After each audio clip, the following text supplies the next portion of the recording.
Ya koyeba bino baimboka botondi ebele ya kolanda biso à travers émission abiso bolingaka mingi spécial pona mboka oyo tokosolola na tina penza etali bongo mibu tukuminei oyo wapi etambusi IDPS kino tokoma moko lelo ba côté ya lina français 40e anniversaire ya lingomba ya IDPS nde tolobaki te mokolo lelo esengeli totanga makambo nyonso IDPS asali na bokebi nyonso eza penza na tina mingi émission lelo bino bato boko anda biso elongo na mwana mboka Florin Benga na pression matondo mingi gapi na tonde botonde mwana mboka na bosana te mwana mboka Zizeli Toko matondo mingi.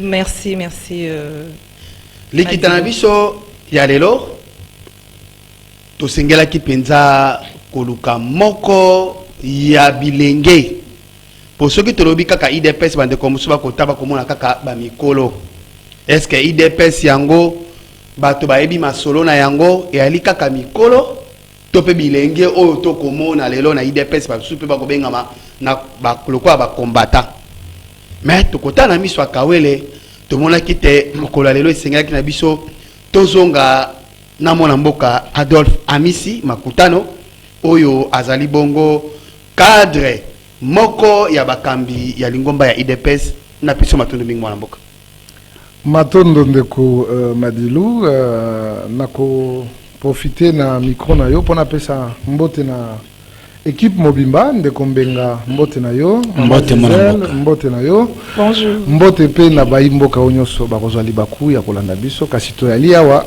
mituna ya bino biyane kozala ya ngai malamu mingi nazongeli lisusu baimboka bolanda biso na bokebi po oyo ezali masolo tokosula yango ezali spécial mibu tuku minei ya IDPS tokosula toyeba IDPS solo etambolaki boyebi etambolaki na ba slogan le peuple d'abord etambolaki na slogan social ya peuple lelo IDPS kokwa 40 ans, 70 ans, 35 ans, 37 ans d'élite, puis 3 ans, il y a beaucoup de IDPS à Salinine. Il y a un autre mitolanda na bokebi, na bino batu botiaka, batembe na balabala, tuzali na moko ya bilenge, oto kosulane na bokebi, na makambo nyonso botunaka, tuzali na mona mboka Adolphe Amisi, soki na tuna yo na mokolo alelo, 40 ans ya IDPS po na yo. Okina ko yebisa biso na ndenge na lisanga nyonso bolamu na yango na mabe na yango na bolamu na yango ezali nini. Merci beaucoup ndeko Madilu. Premièrement mazali ko remercier Nzambe oyo apesi biso pema na poko ya lelo parce que to sombikinya makanisi na biso na mambi matali 40 ans, il y a existence à IDPS. Na yango tozali kosenga lisusu merci mingi na le père fondateur. La référence politique de notre pays, l'homme référentiel, Étienne Tshisekedi, d'heureuse mémoire, paix à son âme, là où il se repose. Nako profiter na etandona bino pour que na souhaiter ba anniversaire ebele na ba combattante pe ba combattant nyonso ya union pour la démocratie et le progrès social ba sympathisant ba congolais nyonso parce que parti na biso ezali parti ya batute mais ezali parti ya ba congolais ba tout c'est une catégorie mais ezali parti oyo ba congolais nyonso de l'est à l'ouest et de nord sud bazali ko se retrouver c'est le seul patrimoine et je peux dire le seul parti politique digne d'être appelé parti politique, je cite l'union pour la démocratie et le progrès social. À ce qui concerne 40 ans, il y a parti Nabiso, depuis création, il y a parti Nabiso le 15 août 1982 par les 13 parlementaires. Oyo, Bachaki Makanisi Nabango, pour défendre Mboka, pour mettre hors d'état de nuire une gestion opaque, pour décourager les mauvais comportements, le népotisme, le clientélisme Et c'était important que tout babundisa yango comment qui lettre il y a 52 pages oyo esengelaki batindela Mobutu akoka kotanga pour que vie politique ya mboka na biso ezala libérée et que Congolais nyonso de tout bord sans discrimination aucune bazala na droit à la page et surtout premièrement il y a gestion ya mboka na bango et que gestion wana ezala une gestion rationnelle na bitumba yango s'engageaki, mais malheureusement parmi les 13 parlementaires les 12 ont retourné et si Kabaoutaki par Mobutu et l'âme de l'IDPS a été portée par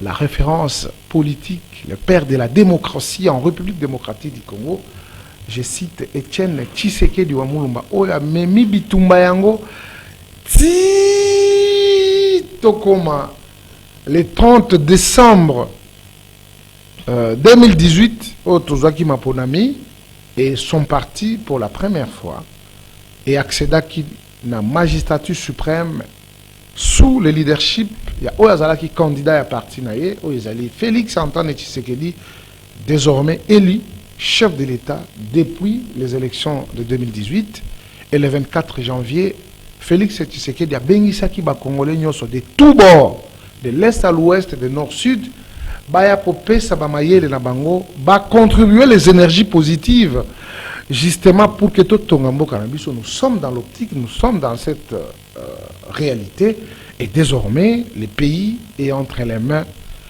de Félix Tshisekedi en tant que chef de l'État, mais ensemble avec toutes les forces composantes politiques de la République démocratique du Congo.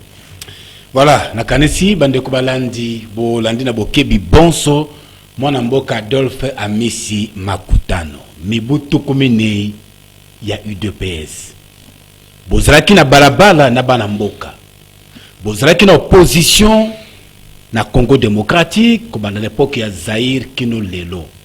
UDPS lelo bofandi na ngbende ya kokamba mboka. Est-ce que boza fier na ndenge bozala kokamba RDC?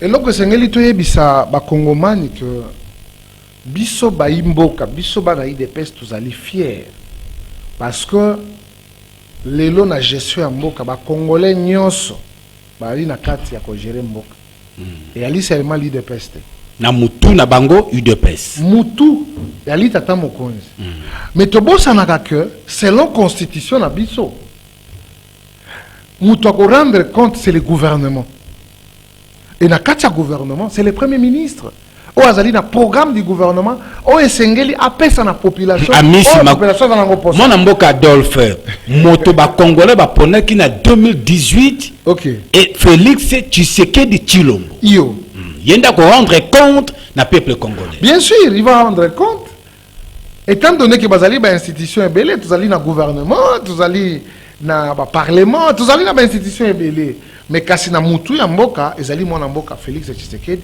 o azali na mutu wana ezali ya koanga na mais on dimisa misolo te eza mwana mboka Félix Tshisekedi ndi a ko rendre compte na ba imboka mwana mboka Félix Tshisekedi na IDPS na ye ba ko rendre compte devant peuple wana toleki mwana mboka Zizele. Alors monsieur Amisi Makutano, alors vous avez retracé l'historique de l'UDPS en parlant du père fondateur.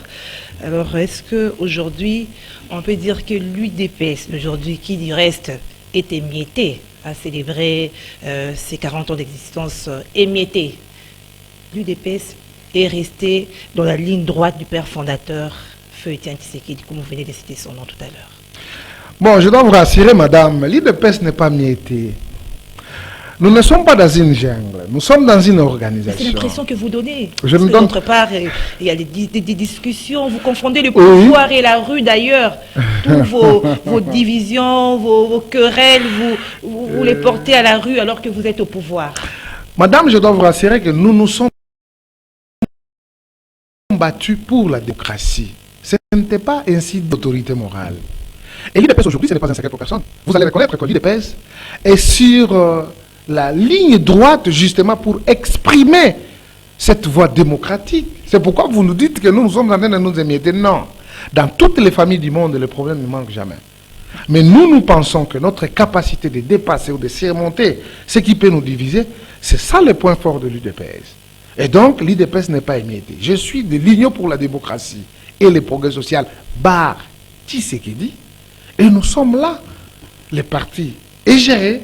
Nous avons un secrétaire général, nous avons un bureau politique, nous avons les secrétaires nationaux, les structures sont là, la Ligue des gens, la Ligue des femmes, CEP, la Convention démocratique, l'égalité hommes et femmes. Et donc, toutes les institutions, pourrais-je dire, de l'IDPS fonctionnent normalement. Et donc, à cela, ça ne sert à rien qu'on considère comme si on est émietté. Alors, vous êtes dans la ligne droite, vous n'avez pas répondu à cette question, la ligne droite de la vision de Feu Étienne Tshisekedi. Bien sûr. C'est là où il est, parce qu'on dit que les morts sont déjà morts, mais si il faudrait voir ce qui se passe aujourd'hui, il est content de ce que vous faites maintenant. Pour vous. Mais je dois vous rappeler, madame, Tshisekedi, comme il est là, c'est un esprit pour nous qui ont crié à ces combats. Et à chaque fois, nous nous rappelons si les choses ne vont pas dans le bon sens. Et on le dit tout, hein. C'est que vous ne pouvez pas encore revoir dans d'autres formations politiques. C'est pour vous dire, nous avons notre manière de faire, nous avons notre façon de voir les choses, et nous avons une ligne droite à suivre. Souvent, vous allez répéter ici en disant le peuple d'abord. Chez nous, le peuple d'abord n'est pas un slogan. Le peuple d'abord, c'est un mot d'ordre. Mais bien entendu, nous nous sommes retrouvés dans une réalité politique où nous avons des gens qui viennent de tous bords. Nous avons les katumbistes, nous avons les bembistes, nous avons les caméristes. Une fuite en avance. Hein. Ce n'est pas une fuite en avance, c'est une réalité. Est-ce que vous pouvez me contredire sur ce plateau que Kameri n'a pas de ministre, Bemba n'a pas de ministre, ou Katumbi n'a pas de ministre? Moi, Mboka, voilà. Adolphe Makutan, Amis. Tant que vous insistez, parce que tu as déjà un débat, tu as dit que Makambo Nyonso, ou Félix Tshisekedi Kosala, à rendre compte na Baimboka, on dit Iyo. Donc, il y a côté de ça. Ce qui est même mis sur le lingue, on a colobate, tous les clan, bembiste, banani, boy, banani. Donc, c'est que tu peux sabato. Il y a FCC, raison, tu as dit que Salaki et le monde a battu Nyonso. Non, non, FCC, c'est tout à fait différent. Différence, il y a Nini, FCC, Zalaki, na Obino Bokosa. Différence, Ezali et Belé. FCC, Azalaki, presque na entièreté à gouvernement. Azalaki n'a pas entreprise, il n'y avait pas que non, Tokabola entreprise, Tokabola gouvernement, Tokabola boy. Non, territorial Tokabola. Le FCC a géré ce pays paisiblement. Mais Bino à part INC, nani a contrôlé qui Bino à part INC. Nani a contrôlé qui Bino pour le battre, ngaza pour ça. Il y a le Songolo Topakala.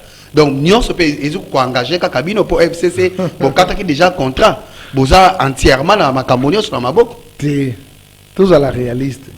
Ben, ma père, qui dans la discussion, il fallait avoir un ministère. Puis après, c'est ministère, c'est que là, moi, Namboka Adolphe. Est-ce que Koti Kangana Loba? Est-ce que Koti Kangana Loba? Est-ce que.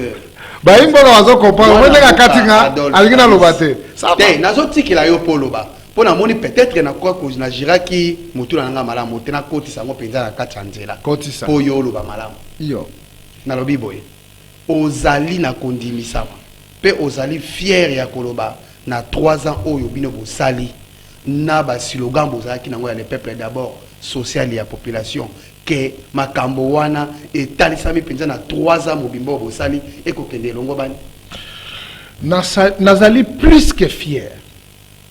Nazali devant les journalistes et les professionnels. Nakolingabo contredire ngana makambo nazakoloba. Avant Félix Tshisekedi azala élu président de la République. Azala qui candidat. Et tout candidat devant peuple après ça ba promesse.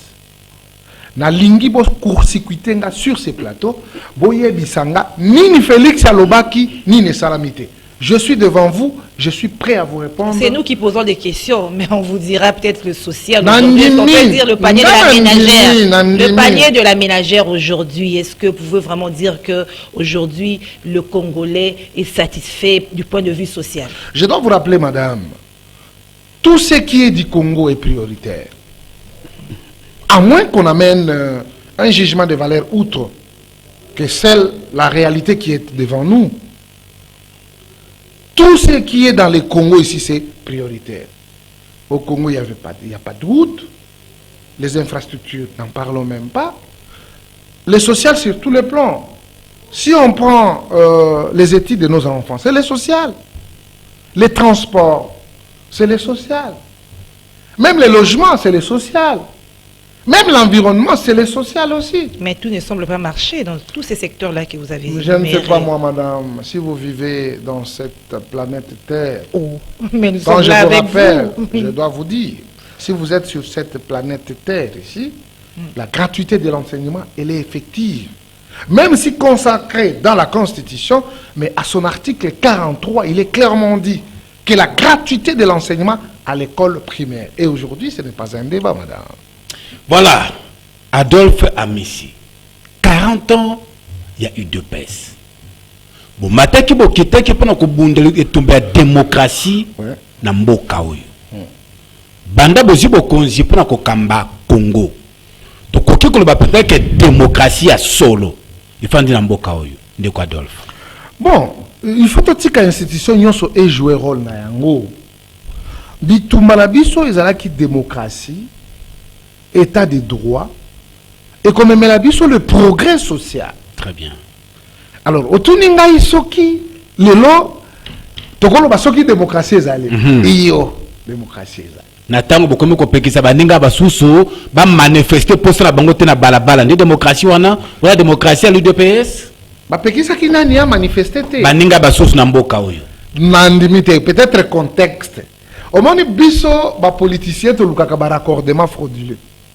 Nalobi raccordement frauduleux lokola nini. Yo bilobi ke lelonga na kotambola. Na kokende kotika lokasa na ngai par rapport à question moko boy na sepeli nango na parlement. Au ça dit que le même jour où lingi kotambola ezali le jour oyo parlement e kozonga. Ce qui est lingi kotika maïle na parlement.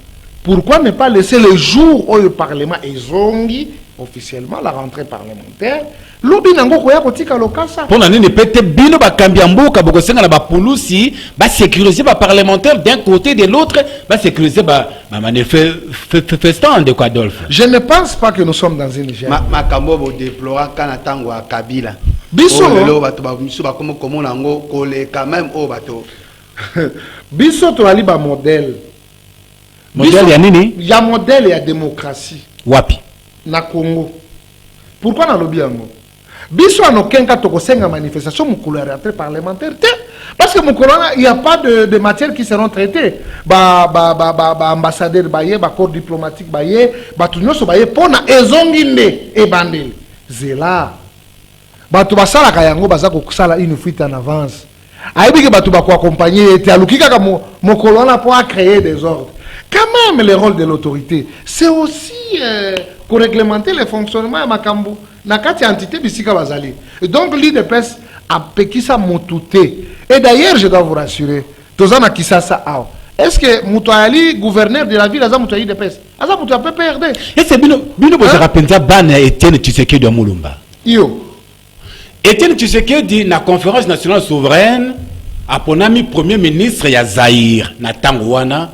To mona kindenge makambe selema kina mboka oyo ezo sanga nini pe selema pe na tango na bino Tango bapona qui est premier ministre balobaka autre temps autre mers na tango oyo Tshisekedi bapona qui est premier ministre na parlement tozalaki na bitumba na este na lenge lolenge ezali lelo te tango baponi Tshisekedi premier ministre tozalaki na démographie au tozanango lelo te tango baponi Tshisekedi premier ministre quelque part conscience patriotique ezalaki mais lelo tolo babosolo ndeko na yo alingi tango zobima na porte wana obeta libaku okweya tolingi subola mote biso na biso tokomi ko se contredire parce que ya longwa bisika na ponga na vanda. C'est que bino bobundi ça que malamu zalaki na kati ya mboka en quelque sorte. Tobu?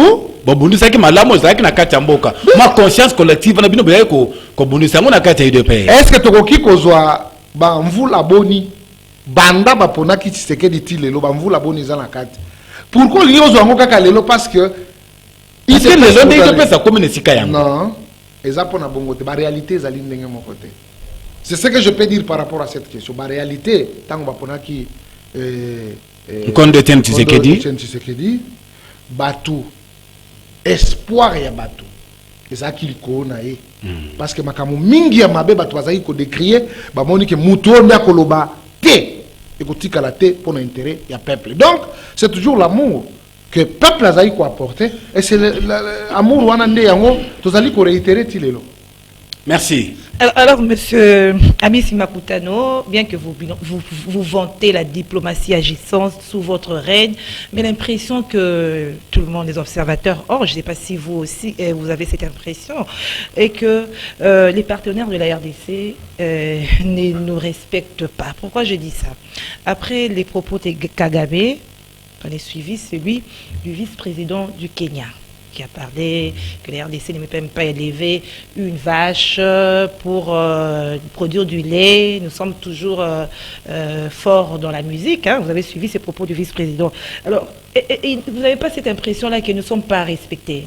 Et pourquoi le pouvoir ne réagit pas directement face à tous ces propos? Kagame a dit qu'il peut même foncer nos frontières quand il veut et il n'y a aucune réaction. Madame, le Congo n'a pas commencé aujourd'hui. Et pas maintenant avec cette émission. Le Congo a existé depuis. Soyons cohérents et nous devons aimer cette nation. Au pouvoir aujourd'hui. Je suis en train de parler, madame. Allez-y. Nous sommes dans ce pays. Nous avons eu les armées des autres pays percer les frontières de la République démocratique du Congo. Vous étiez toujours journaliste, madame. Parfois, vous n'aviez pas le courage d'utiliser les mots que vous utilisez aujourd'hui. Vous étiez journaliste, je me rappelle. Le Congo n'a pas commencé aujourd'hui, quand les Rwandais faisaient des va-et-vient dans ces pays. Mais je vous dis, nous avons les dignes fils. Quelqu'un peut s'octroyer le courage de dire tout ce qu'il veut, parfois par notre naïveté. Quand un vice-président du Kenya parle qu'on n'est pas à mesure d'élever des vaches. Mais allez à l'est de la République, vous allez trouver des vaches. C'est une contradiction par rapport à ce dire. Est-ce que c'est une parole d'évangile où on doit dire Amen? C'était par quelques circonstances il a pris de tels propos. Et là, ça sort de l'irresponsabilité d'un vice-président. Pourquoi moi, ça m'a tardé à des propos aussi qui ressentent l'inversion de valeur. Et Kagame? Nous sommes un pays. Kagame, c'est un voisin. C'est un voisin naturel d'ailleurs. S'il parle des choses de sécurité, aujourd'hui, nous avons le prophète de malheur pour notre pays. Madame, je dois vous rappeler, depuis 20 ans, c'est pour la première fois que la République démocratique du Congo puisse enregistrer une victoire aussi importante des EDF en prenant l'aéroport de Dogo, si c'est Dogo. C'est là où les trafiquants, les multinationales, leurs avions venaient prendre nos minéraux. Et désormais, c'est entre les mains du gouvernement. Très bien. Pourquoi ne pas applaudir? M. Kagame a installé l'usine justement de traitement ou de raffinerie de l'or. Ça a baissé de plus de 65%. Il y a un travail qui est en train d'être fait. On comprend.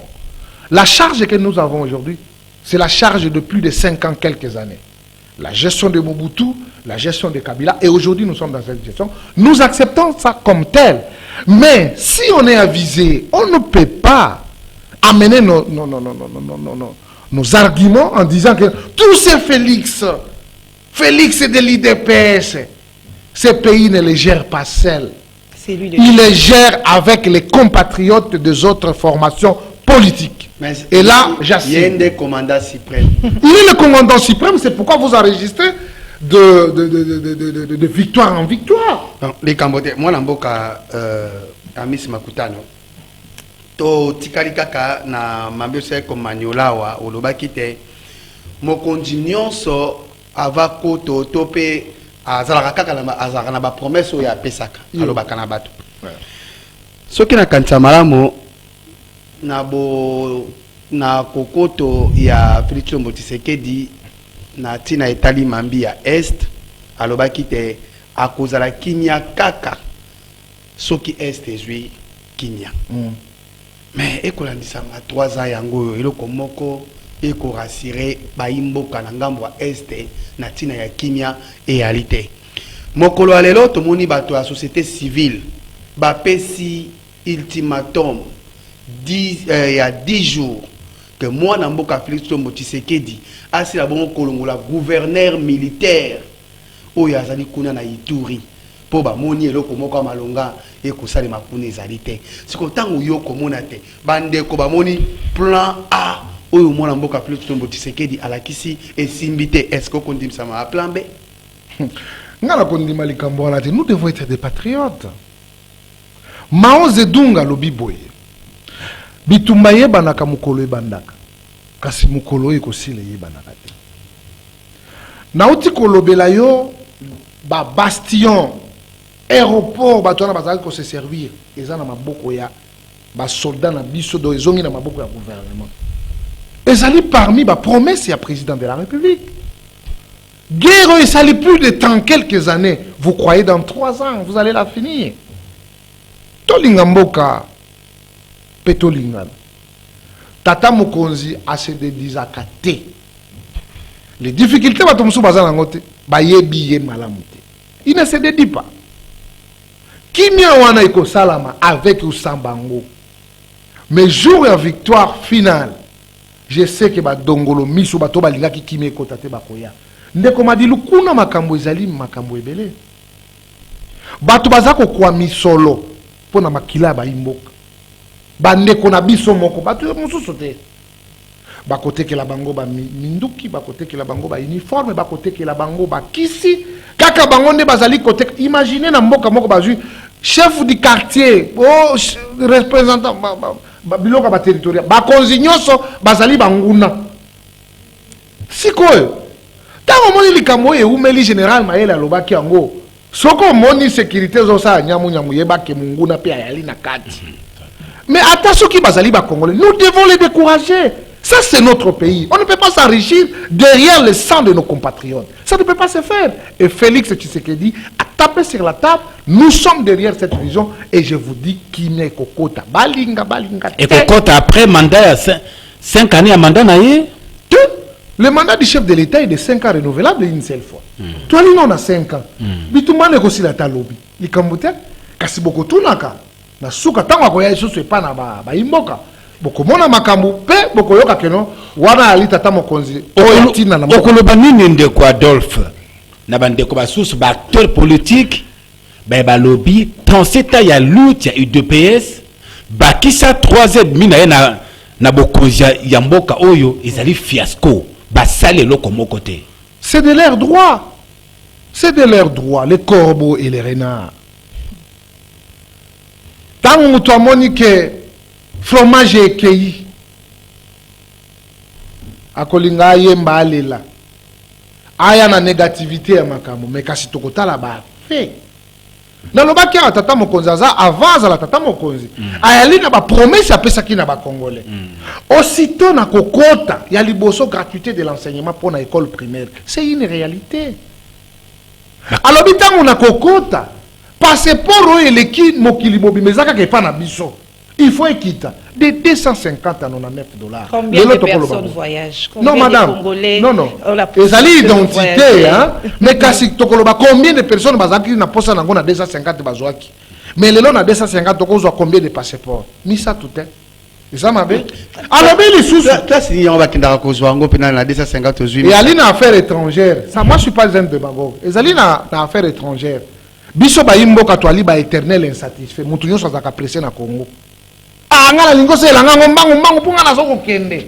Parce que senga yo komi na 130, 140, 150. Passeport c'est $99.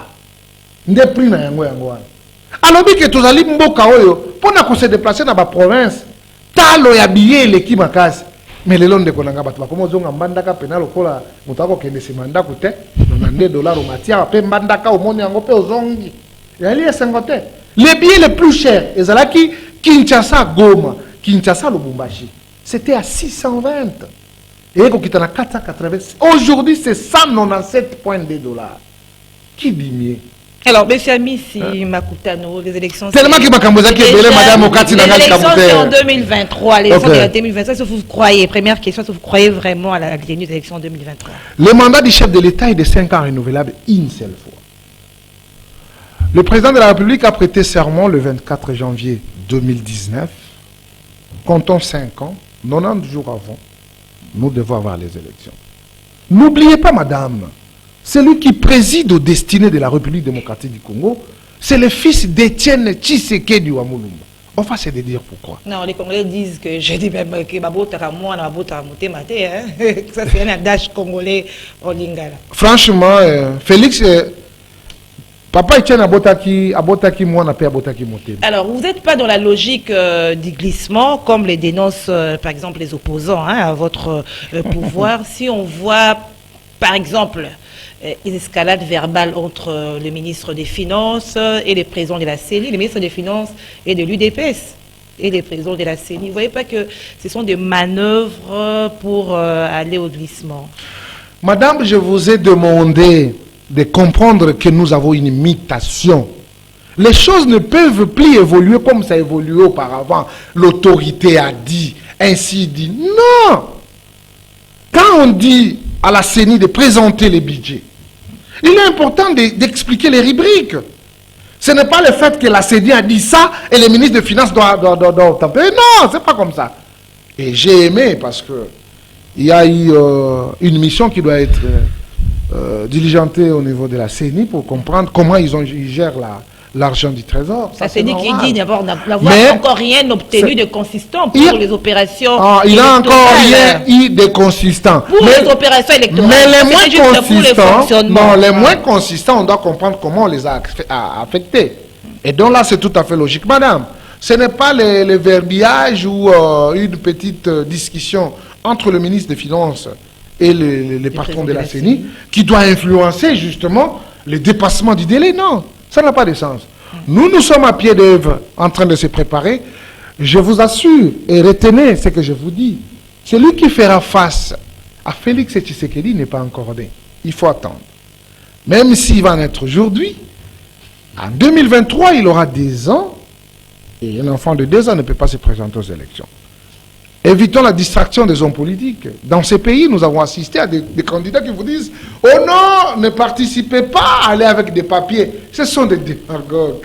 Mais nous sommes dans le réalisme et je vous dis que le rendez-vous est pris pour 2023.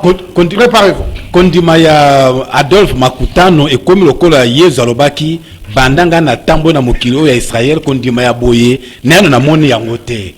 Motako bundisa Félix Tshisekedi na monani te. Pona ko sala nini na mboka oyo. Asali ebele. Félix Tshisekedi asali ebele. Kitunga ya wenzi ya mama ndenge akutaki yango na ndenge komi lelo ebongwani te. Olobili kambetali gratuité enseignement na RDC oui. Ezo salama. Kasi bana wana bazele kotanga na ba condition nini. Félix Tshisekedi akoti mo continent Congo. Bandira na Kisasa bisika musuto moni kasi bisika musuto na Congo démocratique. Bazali kolola pisoli na miso. Biloko bizali ko beba dikolo ya kozanga nzela. Na nzela ya mai bisika mususu. Biloko ezali ko pola masu ezali te. Moto ko bundesa abota mate solo ndeko Adolphe. Mais ngana ko yebiso nous sommes dans la continuité de l'État. On ne change pas pour changer. Oh, tu vas prendre encore quelqu'un pour Kaka Bandela. Non. C'est une suite logique. Tant on lobby que nous kitunga ya ba maman, mais ndeko nanga tozali ya. Kabila a sali 17 ans na mboka oyo. Tango akei atikeli biso 40 bis. Il fallait relever la paix transport.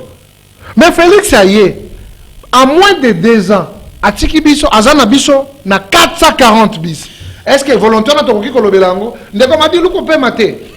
Kopé mate. Malobeze mboka. Sikana na zako ke. Ozala maloba. Tovandi awa université ya Kinshasa. Esali bamvula boni tala lolenge ndenge bana oyo bazaki kotanga kuna colline inspiré na pasi. Mais na mikolo boni Félix abongisi yango. C'est pour vous dire que na kati ya mboka na biso makambu nyonso ezali priorité. Eloko moko te ekobosa mima. Mais ezali likambo ya ngonga, pe likambo ya comment tozali kobenda misolo. Comment nous régénérons les recettes? Moyibi ezalaki ya likambo moyibi na mboko oyo. Même si lelo batu bazali ko sazade me ebele bazali ko kangama. Mais je crois que petit à petit tozali ko évoluer ndeko na ngai mboka na biso ko zali so ndenge za kilobité. Makamzo tozali ko loba lelo iyo tondimi na nzela ya mai. Tozana besoin ya ba masuwa mais kuna ba particulier batu bango moko ne bazali ko sala. Soko bandia oke na kwa mutu komi na bolobo yumbi quoi Chumbiri, ok na Mbandaka, okoti côté ekei na ndenge ya Gemena Omati, okomi Bokatolaka, okomi na quoi Mobeka na 1040, tokomi Lisala. Ya bongote, Lisala otiki, okokene na tanzela ya mokili po bimakota monzambolo komi tina Bumba, otiki ok aketi ok ndenge ya Kisangani na mwa mai wana etimbiri wana okei ezali esengo mekasi toali na bamasua ebele ezali mabende eumelaka pe etobokaka pe maintenant bazali kotala ba mécanisme nini ya kozongisa biloko wana ekoma na nzela. C'est tout un processus parce que nyonso ali priorité na mboka. Mwana mboka Adolphe Amisi na kanisa ba imboka ba ko ndao penza na bokebi mambi maso poko se akomanyolao ngala zonga kaka na landisa maloba ya mwana mboka Flori Mbenga ngape na bakisa te likambo ya ba policier ba policier ba sotaki awa ba sepeli ba bi mwana mboka Félix Motisekedi ya kolongwa biso passe kino lelo banda balaka ba misolo emata baloba te bakokwa mbongo ya esengeli eloko moko ti lelo échangea réalité tandis que kuna l'IGF ako bloquer ba mbongo nyonso alobi te ba mbongo esengeli ezonga na kesi ya leta mbongo yango na kesi ya leta mwana mboka Amisi Makutano ekosala mosala nini ngai loko na koki komituna est-ce que tokoki kozala ata na mwa ngonga moko ya koloba bosolo te ko montant oyo Félix akutaki bango na yango nde yango baza nango ti lelo molakisi ya pamba azalaki na 70,000 molakisi ya pamba te molakisi azali moto ya tina na kati non molakisi ya pamba c'est-à-dire na ngina loba molakisi moko pona lifuti wana bongisi molakisi moko ezali lingala kasi te molakisi ya pamba nde mabe non molakisi moko ya pamba c'est-à-dire mibale te moko pamba donc et ali lingala ngai pe mwana mboka Flori na tuni ye makambo ya ba molakisi te ngana beti kasi nali koya na la police kasi te police na beti lisolo ya molakisi te et puis bino bo evitaka koloba makambo ya ba police ezali makambo moko plus sensible ozolanda solde oyo bapesaka ba mapinga na biso elaka secret na bango koyaka koloba yango na plateau ate toza koloba lokwa un fonctionnaire ou bien mais policier ali ndeko na biso ali moto kovanda na ye soki lelo akofuta mate même ata na bamboka mosusu okoya komona baye kolobela makambo ya basoda wana kati ya plateau te ezalaka te bino bolingi kosatire la sympathie c'est comme si il y a un diable oyo aza konyokola bango te balingaka mokonzi ya mboka parce que mokonzi ya mboka pe alingaka bango.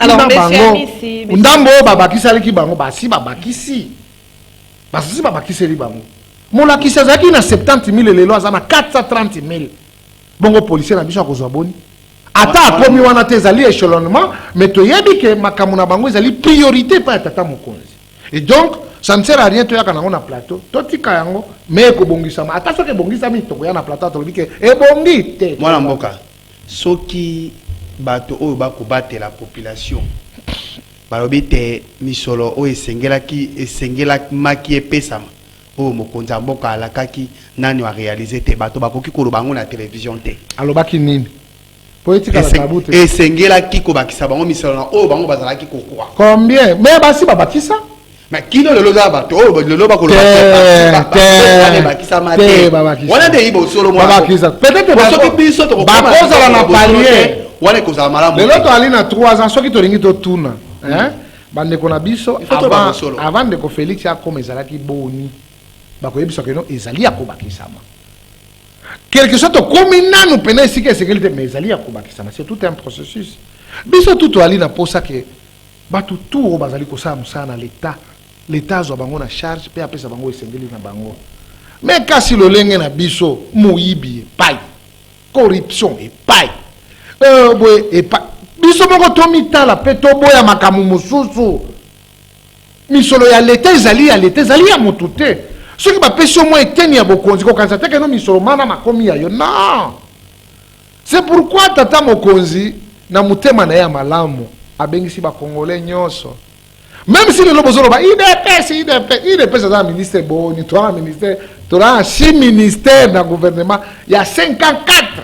Jusqu'à quand, monsieur Amisi, si vous allez continuer à vous victimiser? après le FCC qui bloque, après, donc vous êtes en train de vous focaliser sur l'intérêt de la population. Vous êtes là en train de dire, comme quelqu'un dit, comme des pièces de théâtre. On a vu l'affaire Kabound, l'affaire, l'autre c'était coup d'État raté. Après, il y a en tout cas plusieurs affaires que vous avez mis dans la place publique pour, au lieu de vous focaliser sur la gestion du pays, sur l'intérêt de la population.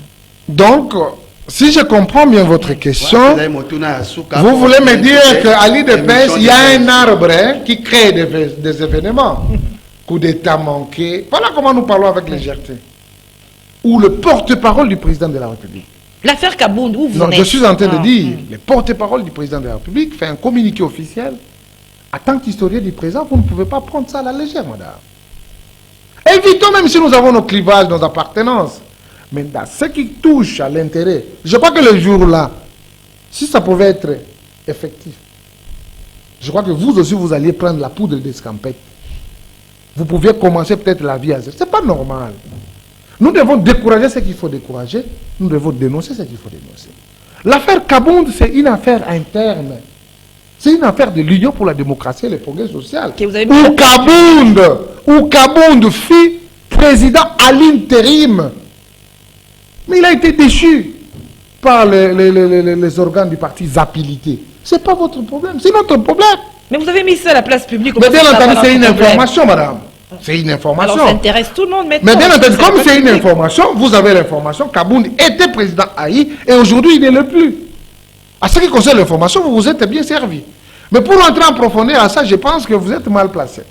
Merci, le parti fonctionne. Merci beaucoup Adolphe Amissi. Le parti entre les mains d'Augustin Kaboula, qui est secrétaire général pour aussi ça émission. Pour célébrer kuna na machine déjà qui est comme na suka ya émission, to pesio maloba ya suka oyo okuki koloba na tina etali mibu tuku minei ya IDPS maloba ya suka okoloba boni na bato ya union ya progrès social. Merci beaucoup Ndeko Madilou. Premièrement, je dois rappeler na ba congolais nyoso bazako zo libako ya kolanda biso. Mwana parents nyoso soki aboti mwana ya mona azako kola et que na âge moko ya maturité azali ko poser des actes ou azali ko sala esengo ba parents, c'est normal. Nous sommes un parti politique. Tozalaki na kati ya bitumba ensemble. To bundi et to longi régime ezalaki en place. Et puis, tout ça, ça fait 3 ans. Je l'ai dit tantôt ici que nous sommes les priorités. Et on ne peut qu'arriver et atteindre les objectifs si seulement aussi, vous allez comprendre que la politique de haute toi que je me mets est dans la nationalité. Le mandat du chef de l'État est de 5 ans renouvelable. Une seule fois, à côté de Moussous Akoya. Et allez sur le rôle à relais, course. Donc ça ne sert à rien de tiens monter mon habit au kangi goûte parce que ma camoué qui ne peut sauter mais nzambe ko confondre moko na moko kati na mboka na biso parce que le président de la République est au service de la nation congolaise, est au service des Congolais. Et pour ce qui concerne nos 40 ans, nous vivons 40 ans d'existence, vivent notre combat et vivent nos pères fondateurs et vivent tous ceux qui sont partis parce qu'ils sont les plus méritants plus que nous tous. Je cite Étienne Tshisekedi Wamulumba et tous les combattants qui nous ont quittés tout au long de notre lutte. Matin Domingue Mwanamboka. Ngape Matin Domingue. Nakanza mokolelo to soli pena mambi oyo esenga kito sola na bokebi nyoso mambi la peza bongo na tina mingi soki osepela ki na émission oyo ndenge bokomona bakoyi na principe Matin Domingue na yo Mwanamboka Flori Benga. Ngape na tende. Matin Domingue na yo Zizel Itoko. Merci. Voilà, baimboka epai wapi tosuki. Nakobo sanate kopesa penza ba joyeux anniversaire na ngai na mwana mboka Bernice Kiika bisika wapi ozali kuna na boma matondo mingi na yo bato nyonso basengeli bongo kokoto kuna na kati ya goma ya boma tope matadi ba bongo koleka na salon de coiffure Bernice Kiika joyeux anniversaire na yo mobu elamo nzikolo azala na yo matondo mingi. Fondée le 15 février 1982, l'Union pour la démocratie et les progrès sociaux UDPS totalise 40 ans d'existence ce 15 février 2022. Pas de grande célébration à Kinshasa ou ailleurs. On a décidé, le secrétaire général Augustin Kabouya, qui a invité toute la base du parti ainsi que tous les compatriotes épris de paix et de justice à rendre grâce et gloire au Très-Haut. Cependant, quelques militants rencontrés à la 10e rue du Mété en séjour de cet anniversaire n'ont pas manqué des mots. Pour moi, le bilan est positif. Le bilan est positif parce que nous avons mis 37 ans de lutte et en fait nous avons eu le pouvoir. Et nous n'avons que 3 ans de pouvoir. Un pouvoir qui a été pris dans des conditions que vous connaissez, sans majorité, parce que les élections organisées par le pouvoir passé étaient des élections là piégées. L'UDPS a eu le pouvoir mais n'a pas la majorité. C'est ainsi que je demande au peuple de patienter encore. Parce que le président est en train de se battre pour esquiver, pour contourner tous les obstacles qu'on est tenté de lui mettre. 40 ans de lutte, Bisso UDPS to lutter. Premièrement, ils ont instauré l'état de droit. Lelo UDPS a la carte à pouvoir. Bisso son peuple congolais a retenir que lelo lobi kuna tobano ko lutter. Lelo sko UDPS en pouvoir, tobani sko ko appliquer l'état de droit. Bon, 40 ans ya UDPS, les olakisa nzela mulayi oyo bana Israël bauti na boumbu awa tozali na nzela pona kokende na terre promise. Donc c'est vous dire tokomi na terre promise mais tozali na nzela pona kokende na terre promise. Outi musika. Donc tozobima nzela na biso ekomi pembeni. Bakanti boyebi bibliquement bana Israël bazoki ba mikakatano mingi na nzela po bakoma na Kana. Yango wana en tout cas peuple congolais nyonso photos en elikia. Atali titosalaki souci na biso tozaki parti na biso IDPS tozongo to mema na pouvoir to memi na pouvoir